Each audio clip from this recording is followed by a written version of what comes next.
ویسے تو اس دور کا انسان بہت سوچتا ہے، اتنا سوچتا ہے کہ بہت سی جان لیوا بیماریاں اسی سوچنے سے پیدا ہو رہی ہیں۔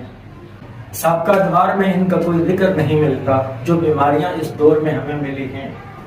اس لیے میرا مقصد آپ کو تفکرات میں جھونکنا نہیں بلکہ بعض حقائق پر غور و فکر کی دعوت دینا ہے۔ یہ دعوت خود خالق کائنات نے بھی دی ہے۔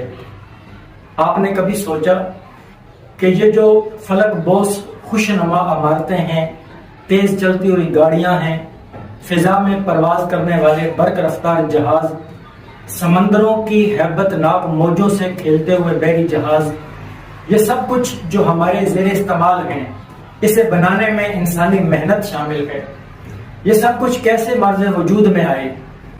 اس کا ایک جواب تو یہ ہے کہ یہ سب کچھ انسان کی ضرورت تھی اور ضرورت ایجاد کی ماں ہوتی ہے، لیکن اصل حقیقت اس سے تھوڑی مختلف ہے۔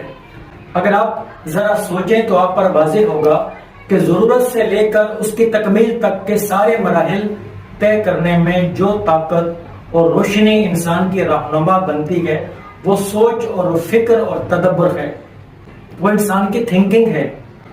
اس لیے ہم بجا طور پر یہ کہہ سکتے ہیں کہ انسانی تخلیقات محض ضرورت کا نتیجہ نہیں بلکہ یہ فکر کا معجزہ ہیں۔